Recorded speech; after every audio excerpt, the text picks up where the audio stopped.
Baik, selamat pagi menjelang siang, saudara-saudara yang saya kasihi dalam Tuhan Yesus Kristus.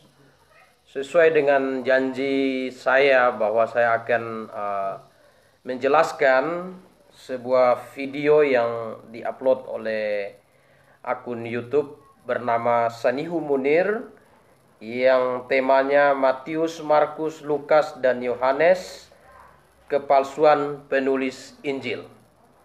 Ya, jadi saya menonton video tersebut.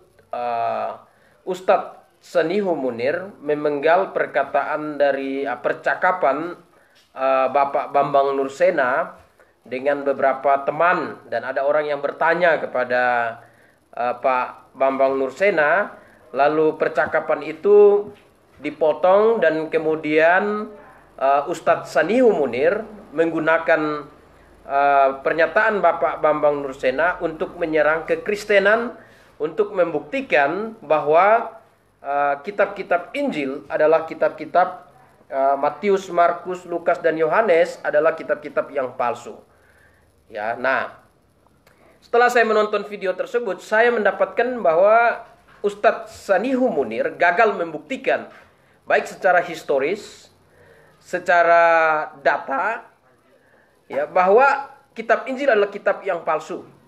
Justru sebaliknya, Ustadz Sanihu Munir menggunakan tulisan-tulisan yang kredibilitas tulisan, keotentikan tulisan tersebut tidak bisa dipakai sebagai suatu bukti yang otentik untuk membuktikan kitab Injil, yaitu Matius, Markus, Lukas, dan Yohanes adalah palsu. Ya, untuk itu pada kesempatan pagi hari menjelang siang ini, saya, Gembala, dan Cesuat akan menggunakan waktu ini untuk menjelaskan kepada kita semua orang Kristen, dan terutama juga kepada orang-orang Muslim, ya, terutama kepada Ustadz Sanihu Munir yang menganggap dirinya sebagai pakar kristologi. Ya, jadi saya akan pakai waktu ini untuk menjelaskan kepada kita semua. Sebelum daripada itu kita akan berdoa. Mari kita tundukkan kepala, kita berdoa. Kami mengucap syukur kepadamu Tuhan atas pimpinan pertolongan yang daripada Engkau. Kami mohon penerangan yang daripadamu Tuhan, agar dari waktu ke waktu di dalam kami menjalankan kehidupan iman kami sungguh-sungguh berjalan dalam satu kehidupan iman dengan satu pengertian yang benar, dengan arah yang jelas, dan kami juga dapat mempertanggungjawabkan apa yang kami yakini sebagai sebuah kebenaran kepada orang-orang yang meminta pertanggungjawaban dari kami. Kami mohon pimpinan-Mu Tuhan, kami mohon pertolongan-Mu, biarlah kami semua yang pagi hari ini mendengarkan live streaming, Tuhan Engkau menuntun, memberikan penerangan kepada kami, maupun yang akan menonton video ini, Tuhan Engkau menolong kami semua, agar dari waktu ke waktu keyakinan kami terhadap iman Kristen terus menerus bertumbuh di dalam satu keyakinan yang sungguh-sungguh terbangun dengan dasar iman yang kuat, yang kokoh. Biarlah Tuhan segala kemuliaan kami kembalikan kepadamu. Ini doa kami, ini harapan kami, dalam nama Tuhan Yesus Juru Selamat kami yang hidup, kami berdoa bersyukur kepadamu Tuhan. Amin. Saudara-saudara yang saya kasihi di dalam Tuhan Yesus Kristus, ya, Ustadz Sanihu Munir, ya, dia beri tema dari video tersebut kepalsuan penulis Injil. Jadi dia berupaya untuk membuktikan bahwa Matius, Markus, Lukas, dan Yohanes bukan ditulis oleh para rasul, tetapi Matius, Markus, Lukas, dan Yohanes, ya, itu hanya namanya yang menggunakan nama rasul, tetapi sebenarnya kitab-kitab itu tidak ditulis oleh para rasul. Itu menurut Ustadz Sanihu Munir. Dan yang kita temukan bahwa Ustadz Sanihu Munir menggunakan dasar argumennya berdasarkan tulisan-tulisan tokoh-tokoh Kristen. Nah, saudara-saudara yang saya kasihi di dalam Tuhan Yesus Kristus, Yang pertama yang ingin saya sampaikan kepada tokoh Sanihu Munir atau Ustadz Sanihu Munir yang mengaku dirinya sebagai pakar kristologi Islam. Yang pertama saya mau sampaikan, Ustadz Sanihu Munir harus memahami latar belakang sejarah setiap penulis buku yang dipakai sebagai landasan untuk membuktikan argumentasinya menjadi sebuah kebenaran bahwa benar-benar kitab Injil bukan ditulis oleh Matius, bukan ditulis oleh Markus, bukan ditulis oleh Lukas dan Yohanes. Nah, itu sebabnya yang pertama saya mau sampaikan bahwa di dalam kekristenan, kelompok Kristen dibagi menjadi 3 kelompok besar. Yang pertama adalah kelompok Kristen fundamentalis. Kelompok Kristen fundamentalis adalah kelompok Kristen yang percaya bahwa Alkitab diinspirasikan oleh Allah. Alkitab yang 66 kitab, 39 kitab perjanjian lama, dan 27 kitab perjanjian baru adalah kitab yang diinspirasikan Allah. Itu kelompok Kristen fundamentalis. Lalu di kemudian hari muncul kelompok Kristen liberal. Kelompok Kristen liberal adalah kelompok yang menyerang Alkitab, yang menolak keabsolutan Alkitab sebagai firman Allah yang absolut. Mereka menyatakan bahwa isi Alkitab sama seperti buku-buku pada umumnya yang ditulis oleh manusia. Sehingga isi Alkitab, baik latar belakang kepenulisannya maupun isinya, banyak kesalahannya. Dan untuk membuktikan hal tersebut, mereka membangun disiplin ilmu yang mereka namakan higher criticism dan lower criticism. Higher criticism adalah upaya dari para tokoh-tokoh liberal untuk mengkritik kepenulisan dari Alkitab. Lower criticism adalah upaya disiplin ilmu yang mereka bangun untuk mengkritik isi Alkitab. Ya.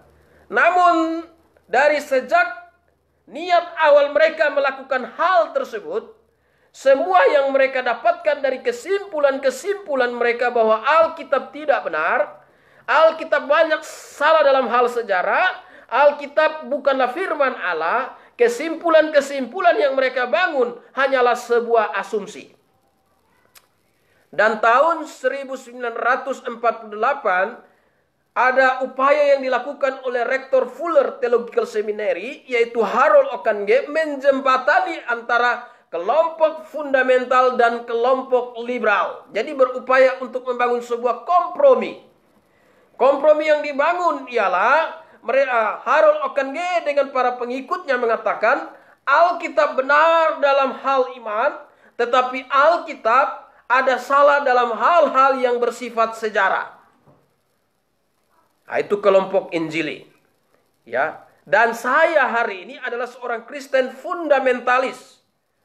Saya percaya bahwa Alkitab adalah firman Allah yang absolut. 39 kitab perjanjian lama dan 27 kitab perjanjian baru adalah firman Tuhan yang absolut.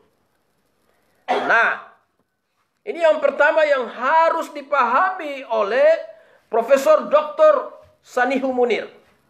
Ya, kalau dia seorang akademisi, dia seorang peneliti, dia seorang ilmuwan, dia seorang pakar, harusnya dia tahu akan hal ini. Ya, ada 2 kemungkinan. Dia tahu tentang hal ini, tetapi tidak berani berbicara mengenai fakta, atau memang dia bukan seorang ahli, dia bukan seorang pakar kristologi, hanya sebuah gelar yang disandangkan kepada dirinya sendiri. Karena tidak kompeten di dalam melihat masalah ini. Ya, itu Ustadz Sanihu Munir. Ini yang pertama yang ingin saya sampaikan. Ya, yang kedua yang ingin saya sampaikan bahwa semua argumen yang dipakai oleh Ustadz Sanihu Munir untuk membuktikan kepenulisan Matius, Markus, Lukas dan Yohanes bukan ditulis oleh para penulis tersebut, Ustadz Sanihu Munir menggunakan buku-buku yang ditulis oleh tokoh-tokoh liberal. Salah satu tokoh yang disebut di situ adalah Paul Tillich. Paul Tillich adalah seorang filsuf eksistensial. Ya, Paul Tillich memiliki paham eksistensi dan dia menolak keilahian Kristus. Dan Paul Tillich menyatakan bahwa Yesus Kristus adalah manusia yang fana. Ya, jelas Paul Tillich bukan berdiri pada posisi iman Kristen, tetapi Paul Tillich menjadi Kristen untuk bergeser kepada seorang ateis. Itu Paul Tillich. Ya, jadi kalau dasar argumennya didasarkan oleh pemikiran Paul Tillich, berarti Anda keliru. Kemudian ya dia menggunakan The Five Gospel. Ya, yang dihasilkan dari sebuah seminar yang mereka namakan Yesus Seminar. Ya, Jesus Seminar. Mereka gunakan ada 74 pakar yang katanya pakar. Lalu pakar-pakar itu berkumpul. Mereka membuat satu musyawarah. Lalu membuat satu sejenis seperti pemilu. Mereka mengukur mana tulisan Yesus dan mana yang bukan tulisan Yesus. Mana yang mungkin ditulis oleh Yesus dan mana yang tidak ditulis oleh Yesus. Ya, yang tidak ditulis Yesus mereka beri tinta warna hitam. Dan dari hasil voting mereka, semua kesimpulan-kesimpulan di dalam Alkitab yang menjadi fondasi iman Kristen diberi tulisan berwarna hitam, termasuk Yohanes 14 ayat 6. Waktu Yesus berkata, "Akulah jalan kebenaran dan hidup." Ya, akulah jalan dan kebenaran dan hidup. Ya. Bagian itu diberi tanda hitam yang artinya itu tidak ditulis oleh Yesus Kristus. Ya. Lalu dari mana mereka menyimpulkan bahwa itu tidak ditulis oleh Yesus Kristus? Berdasarkan voting yang mereka buat. Nah, tentu satu, ya, dasar mereka membuat itu sebuah penilaian yang subjektif. Penilaian yang subjektif. Kemudian kalau kita melihat latar belakang 74 tokoh yang mengatakan mereka adalah pakar teologi, latar belakang mereka adalah Kristen liberal. Ya. Mereka sudah berupaya membangun disiplin ilmu untuk meruntuhkan kelompok Kristen fundamentalis. Nah, di tahun 1909, ya, lewat dorongan salah seorang tokoh, salah satu pemerhati Kristen fundamental, Dr. A.C. Dixon, tokoh-tokoh fundamentalis menjawab semua tulisan-tulisan liberalisme dengan menerbitkan satu buku yang berjudul The Fundamentalist. The Fundamentalist terdiri dari 12 volume, yaitu yang harus dibaca oleh Ustadz Sanihu Munir. Ya, kalau mau tahu secara jelas bahwa Alkitab adalah firman Allah. Ya. Itu buku-buku yang ditulis oleh Kristen fundamentalis. Kalau Dr. Sanihu Munir menggunakan dasar argumennya dengan tulisan buku The Fundamentalist, nah, mungkin kita masih bisa meneliti, menyatakan bahwa argumennya itu adalah argumen yang bisa dipertimbangkan. Tetapi Dr. Sanihu Munir menggunakan ya tulisan-tulisan yang ditulis oleh tokoh-tokoh liberal yang jelas-jelas dari awal niat motivasi mereka untuk menolak keabsolutan Alkitab sebagai firman Allah. Bagaimana kita bisa menerima itu, bahwa itu sebuah kebenaran yang disampaikan oleh Ustadz Sanihu Munir? Bagaimana kita bisa mempertimbangkan itu sebagai sebuah kebenaran? Jelas, sudah pasti, bukan Ustadz Sanihu Munir yang berbicara saja, para tokoh liberal yang berbicara. Kami tidak menerima pernyataan mereka, apalagi kesimpulan yang mereka buat bukan berdasarkan sebuah penelitian yang objektif, hanya sebuah praduga yang mereka buat, dan kemudian dengan asumsi praduga tersebut mereka membuat voting untuk menentukan mana perkataan Yesus, mana yang bukan perkataan Yesus, mana yang mungkin perkataan Yesus Kristus. Itu. Jadi tidak bisa. Saya anggap Dr. Sanihu Munir gagal membuktikan bahwa Alkitab Matius, Markus, Lukas, dan Yohanes bukan firman Allah. Gagal. Ya. Yang ketiga. Ya. Dr. Sanihu Munir atau Ustadz Sanihu Munir menggunakan argumen untuk mendukung argumennya bahwa Matius, Markus, Lukas, dan Yohanes itu adalah Injil yang palsu. Dengan argumen, untuk mendukung argumennya dengan mengutip tulisan-tulisan para tokoh-tokoh liberal yang hidup pada abad yang ke-20. Kalau toh dia seorang ilmuwan, seorang akademisi, minimal logikanya harus jalan. Harusnya kalau dia ingin artinya dia lebih profesional, dia bisa membuktikan itu dengan tulisan-tulisan yang berkisar abad mula-mula, abad 1, abad 2, abad 3, abad 4. Artinya orang-orang yang hidup jaraknya tidak terlalu jauh dengan adanya kepenulisan. Dengan adanya kepenulisan Alkitab. Tetapi dia mengutip tulisan-tulisan orang-orang yang hidup pada abad yang ke-20. Yang jelas-jelas mereka tidak mengerti apa-apa. Dan semua teori yang mereka bangun hanya sebuah asumsi.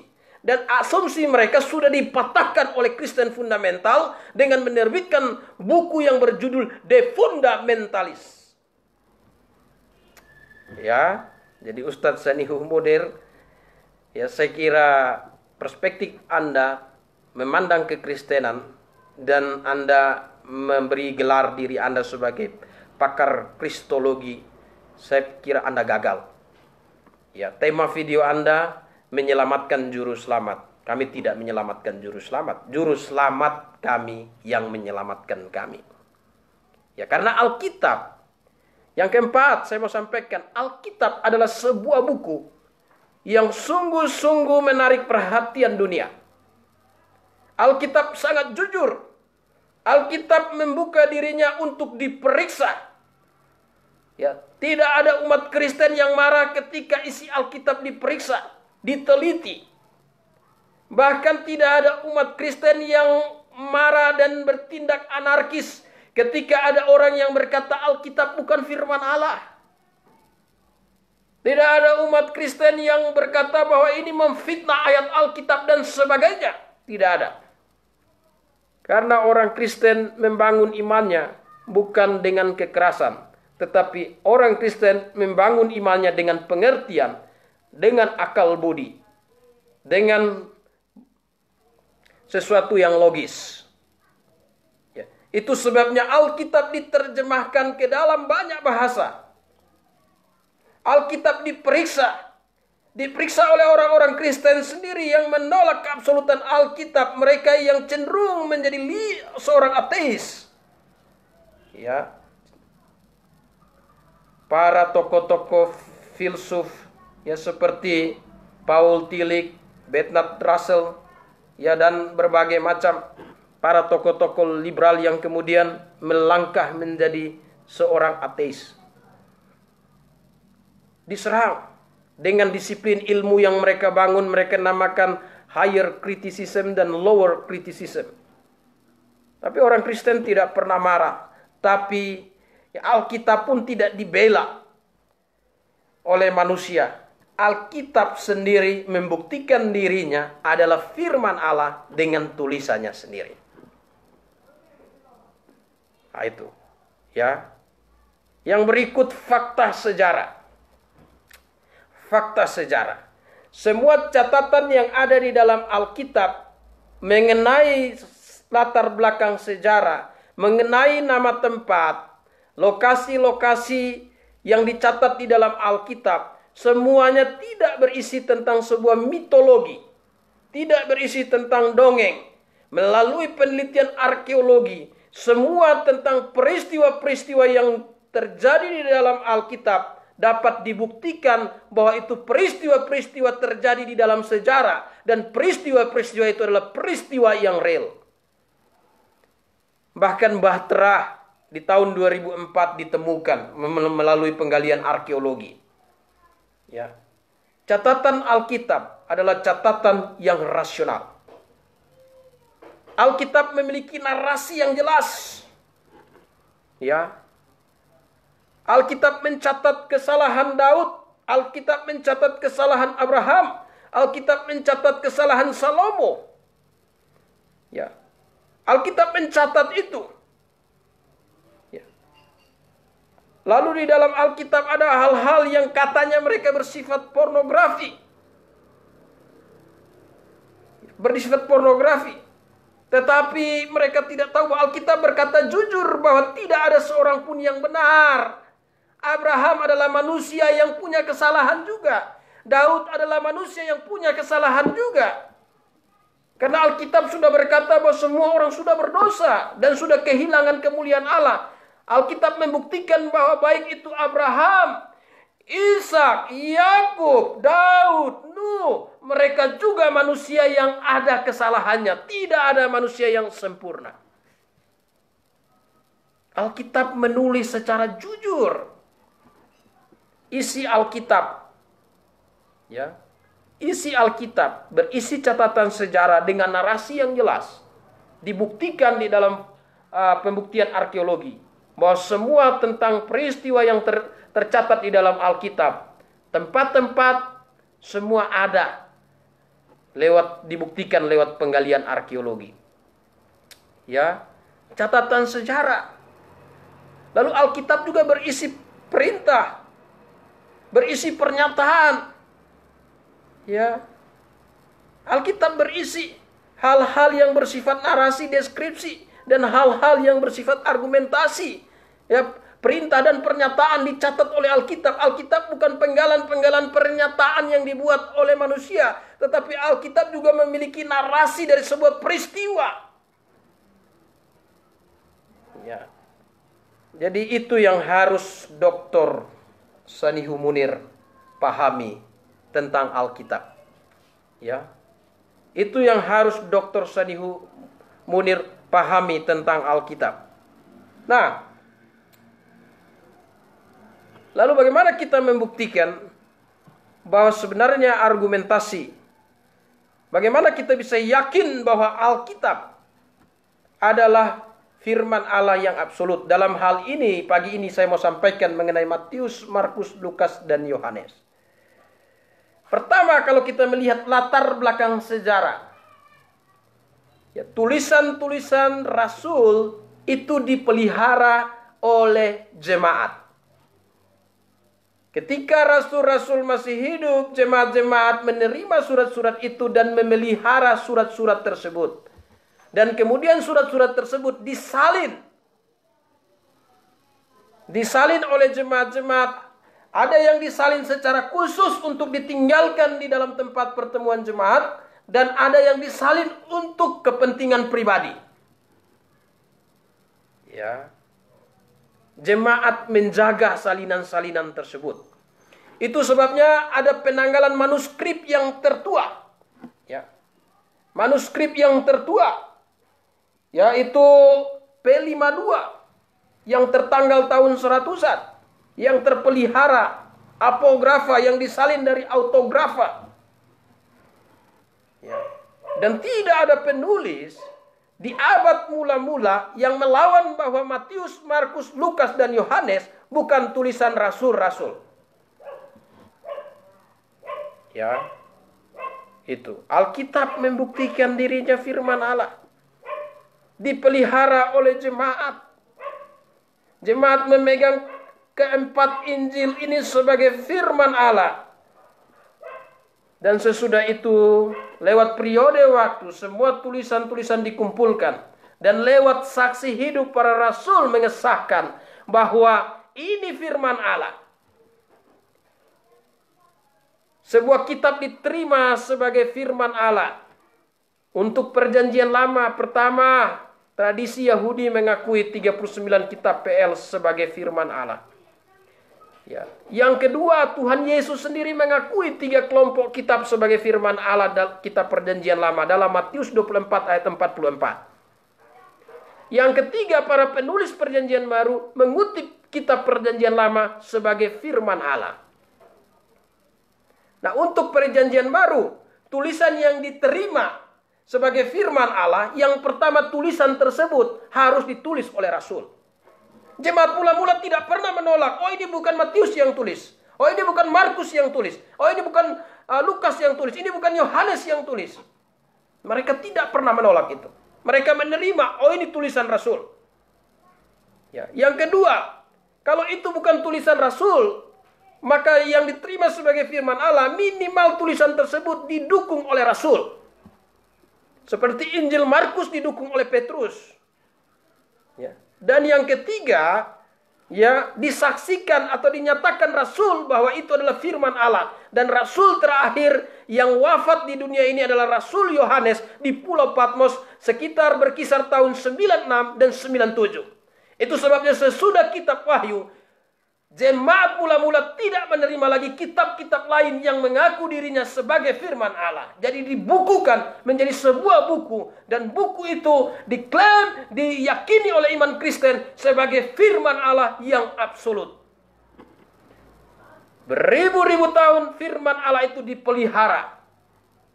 Dari generasi ke generasi.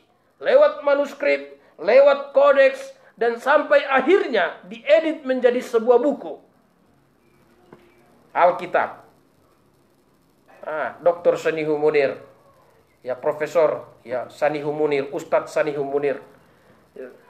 Saya bisa jelaskan secara detail tentang manuskrip-manuskrip tersebut. Ya. Karena waktu. Dan saya berharap kalau memang mau saya bisa jelaskan. Ya, latar belakang penanggalan manuskrip-manuskrip tersebut. Ya. Nah, jadi yang ingin saya sampaikan, ya, Alkitab tidak perlu dibela, karena Alkitab sendiri bisa membela dirinya. Beberapa hal yang ingin saya sampaikan bahwa Alkitab membela dirinya. Yang pertama kita lihat, Alkitab menyatakan dirinya sebagai firman Allah. Dalam 2 Timotius pasal yang ketiga ayat yang ke-16, segala tulisan yang diilhamkan Allah, kata segala, bahasa Inggrisnya all scripture is given by inspiration of God. Semua kitab itu adalah inspirasi Allah. Ya. Di dalam surat 2 Petrus pasal 1 ayat 21. Coba kita lihat Alkitab. Alkitab. Ya, surat 2 Petrus pasal 1 ayat 21. 2 Petrus pasal 1 ayat 21 dikatakan di situ, ya kita baca, 2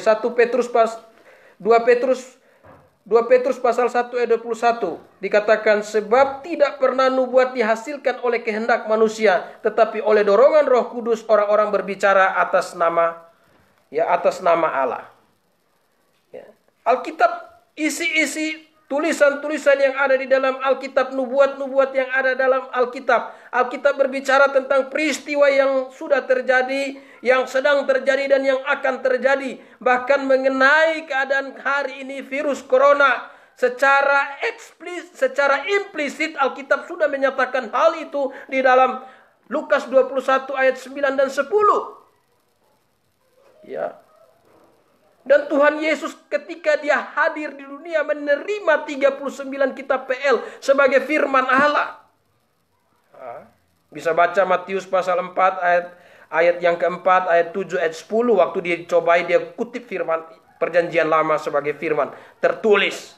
Ya, Yohanes 17 ayat 17.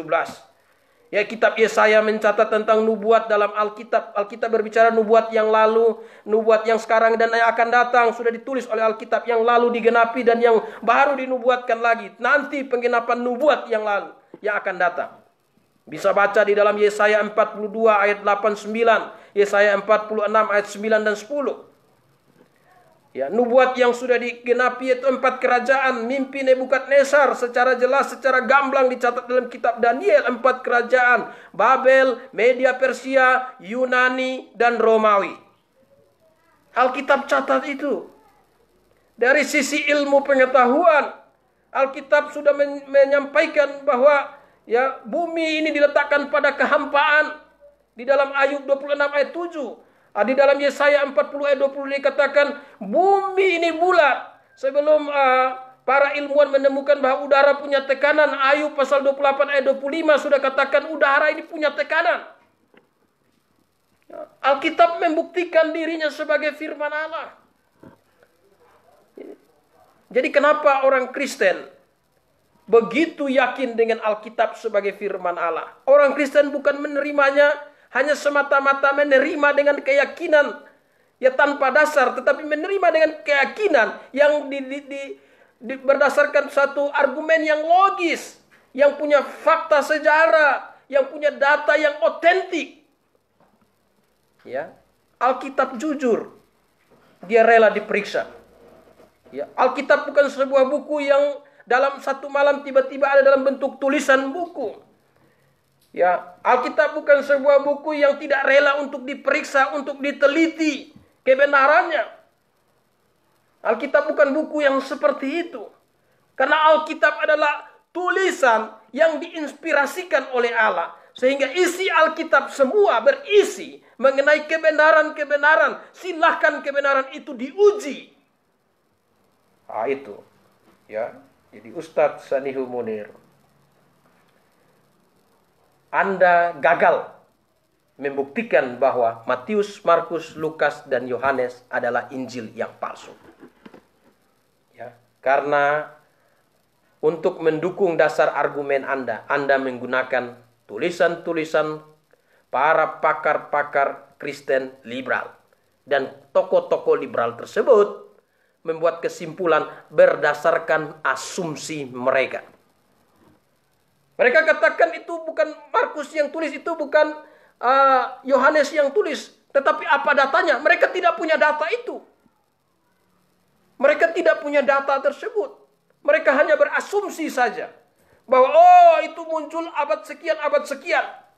Ya, minimal mereka harus punya data. Bahwa menurut tokoh ini bukan Matius yang tulis. Yang hidup pada abad sejaman dengan Rasul-Rasul. Atau minimal 10 tahun atau 20 tahun dari kehidupan Rasul-Rasul. Tidak punya data itu. Hanya asumsi. Bagaimana kami bisa mempercayai orang-orang yang hidup di abad 20? Orang di jalanan kita ketemu bisa buat pernyataan begitu. Kalau asumsi semua orang bisa. Kita ini orang yang punya akal budi. Gunakan akal budi secara rasional. Apalagi kalau kita berpendidikan. Harus punya data bukti yang otentik. Apalagi berbicara mengenai masalah iman. Itu ya. Jadi pagi hari ini yang ingin saya bagikan. Ya, saya karena saya buka-buka YouTube, ketemu video ini. Saya pikir kalau saya tidak komentari ini juga bisa tidak baik. Jadi saya perlu memberikan komentar tentang hal ini karena ini sudah masuk kepada lingkungan inti dari kehidupan iman Kristen. Ya. Nah, jadi saudara-saudara yang saya kasih dalam Tuhan, inilah penjelasan singkat saya. Saya membuktikan bahwa Profesor Dr. Sanihu Munir gagal membuktikan bahwa Matius, Markus, Lukas, dan Yohanes adalah Injil yang palsu. Ya, kalau Anda berkata ada Injil yang palsu, buktikan mana Injil yang asli. Kalau hanya Anda bisa berasumsi, berarti itu asumsi pribadi. Simpan baik-baik dan jangan dikeluarkan di publik karena bisa menimbulkan fitnah. Tapi orang Kristen penuh dengan pengampunan. Kami berdoa untuk orang-orang yang berbuat demikian agar mereka diinsafkan. Mereka sadar bahwa mereka melakukan hal-hal yang mereka sendiri meyakini tanpa suatu pengertian yang benar. Mari kita tundukkan kepala, kita berdoa. Kami mengucap syukur kepadamu Tuhan atas pimpinan, atas pertolongan yang daripadamu. Kami hanya berdiri menyuarakan apa yang benar menurut apa yang sudah kami imani. Agar keyakinan kami terhadap firman-Mu, terhadap Alkitab dari waktu ke waktu, keyakinan kami semakin kokoh dan kami terus bersaksi kepada dunia bahwa Alkitab adalah firman Allah yang absolut. Iman Kristen harus dibangun di atas dasar kebenaran firman Tuhan. Terima kasih Tuhan, ini doa harapan kami. Dalam nama Tuhan Yesus, Juru Selamat kami yang hidup, kami berdoa, bersyukur kepadamu Tuhan. Amin. Salam sejahtera dari saya, Gembala dan Cesuat dari Nusa Tenggara Timur.